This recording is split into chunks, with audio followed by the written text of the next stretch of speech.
Hello everyone, आप सभी का हमारे यूट्यूब चैनल में स्वागत है। आज के इस वीडियो लेक्चर में हम क्लास 10 मैथमेटिक्स चैप्टर नंबर 14 सांख्यिकी के बारे में डिस्कस करेंगे और बहुत ही बेसिक से इसके बारे में हम आज सीखेंगे। इस चैप्टर में हमें तीन चीज़ों के बारे में बेसिकली से पढ़ना है। एक माध्य, दूसरा बहुलक और तीसरा माध्यिका है। सबसे पहले यहाँ पे हम इस चैप्टर में हम माध्य के बारे में सीखेंगे। जो माध्य होता है वो किस तरह से निकलता है। तो बेसिकली देखा जाए तो माध्य के तीन सूत्र होते हैं। पहला फार्मूला यहाँ पे देखेंगे तो जो माध्य का होता है वो होता है x बार बराबर सिग्मा एफ एक्स के बटा होता है सिग्मा एफ, इस तरह से। और दूसरा फार्मूला इसका जो माध्य का होता है x बार बराबर a plus sigma F D के अपान होता है सिग्मा एफ। और इसके बाद यहाँ पे जो d होता है, d बराबर एक फार्मूला होता है x माइनस ए। इस तरह से x को यहाँ पे हम वर्ग चिन्ह बोलते हैं। x बराबर हमारे यहाँ पे होता है वर्ग चिन्ह इसको बोलते हैं। आज हम कल्पित माध्य विधि द्वारा यहाँ पे हम माध्य को निकालेंगे। जो कल्पित विधि हमारी होती है तो यहाँ पे लिखेंगे कल्पित विधि।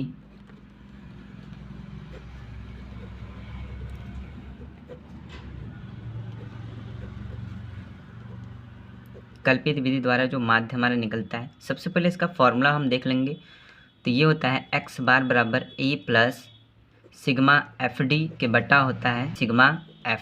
इस तरह से ये हमारा कल्पित माध्य का ये फॉर्मूला होता है। इसी के बेस पे मैं आपको एक एग्जांपल देता हूँ। इस तरह से हमारे क्वेश्चन दे दिया है और इसका हमें कल्पित विधि द्वारा माध्य ज्ञात करना है। इसके लिए हमें x का मान चाहिए, यहाँ पे d का मान चाहिए और f इंटू डी का मान चाहिए।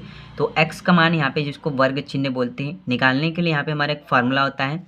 यहाँ पे वर्ग अंतराल में आएंगे तो ये 10 से 25 यानी ऊपर गया तो ऊपरी वर्ग की सीमा, 25 से कम यहाँ पे 10 है तो निचली वर्ग की सीमा, ऊपरी वर्ग की सीमा प्लस निचली वर्ग की सीमा के बटे 2 करेंगे तो हमारा ये वर्ग चिन्ह का मान आता है x का मान। यानी दोनों को जोड़ने के बाद बटे 2 कर देंगे तो हमारा x का मान यहाँ पे निकलता है।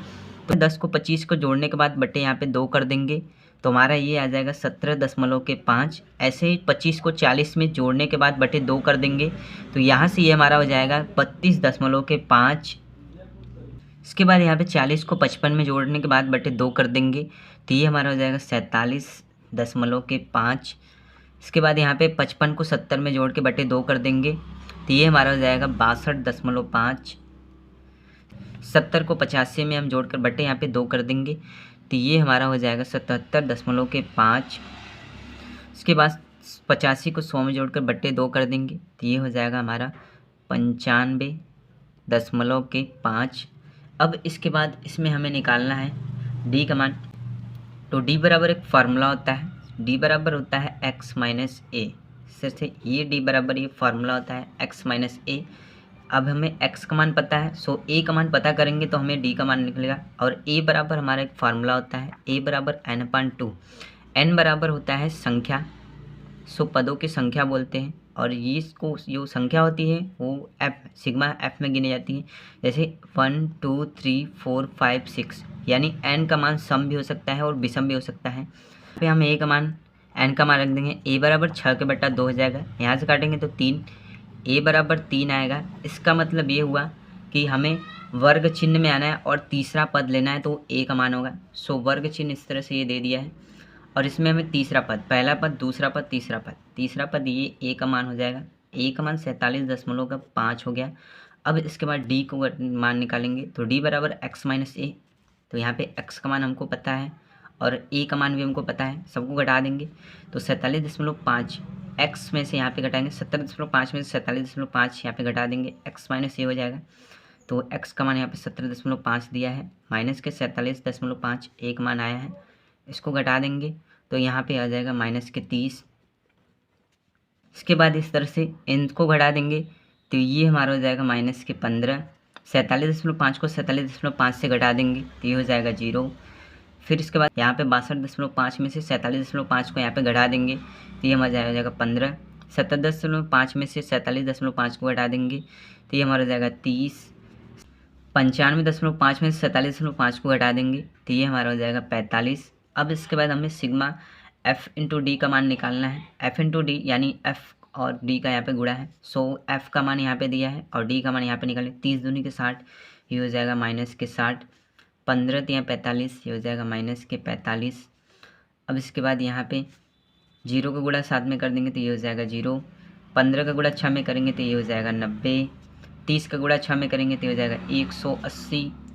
45 का गुणा 6 में कर देंगे तो यहाँ पे हो जाएगा 270। इसके बाद यहाँ पे हम अपने सूत्र को लगाएंगे। इसके बाद अपने सूत्र पे आएंगे तो x बार बराबर a plus sigma F into D बटे सिग्मा एफ है, तो सिग्मा एफ इंटू डी वाले मान को जोड़ देंगे और सिग्मा एफ वाले मान को यहाँ पे जोड़ देंगे। सो यहाँ पे इसको सॉल्व कर लेंगे। इस तरह से सिग्मा एफ को जोड़ने पर यहाँ पे हमारा आएगा 30 और सिग्मा एफ इंटू डी को यहाँ पे जोड़ेंगे तो ये हमारा हो जाएगा 435। इसके बाद यहाँ पे हम कल्पित विधि सूत्र का प्रयोग करके माध्य निकाल देंगे। तो कल्पित विधि का जो सूत्र होता है x बार बराबर a plus sigma F into D के बजाय ये हो जाएगा सिग्मा एफ। x बार बराबर a का मान हमारा 47.5 दिया है plus sigma F into D का मान हमारा 435 दे दिया है कि बटा यहाँ पे सिग्मा एफ का मान हमारा 30 दे दिया है। तो x बार बराबर 47.5 प्लस 435 के बटा 30 को हम 2 गुणे 15 के रूप में लिख सकते हैं। सो यहाँ से 5 से दोनों में भाग दे देंगे तो ये हो जाएगा x बार बराबर 47.5 प्लस 5 से 5 तिहाई 15, 5 से काट देंगे 5 वाटे 40, 5 सत्ते के 35, 3 से काट रहा 3 से काट देंगे 3 एकम 3, 3 दूनी के 6, 3 9 27, ये हो जाएगा 29 के बटा 2, 2 का 29 में भाग कर देंगे तो x बार बराबर 47.5 प्लस 2 का 29 में भाग कर देंगे 14.5, दोनों को जोड़ देंगे तो x बार बराबर हो जाएगा यहाँ पे 62 और ये हमारा हो जाएगा राइट आंसर। अगली वीडियो में हम पग विचलन विधि द्वारा माध्य ज्ञात करेंगे। वीडियो पसंद आए तो वीडियो को लाइक कर दीजिएगा, चैनल पर नए चैनल को सब्सक्राइब कर दीजिएगा। Very very thank you.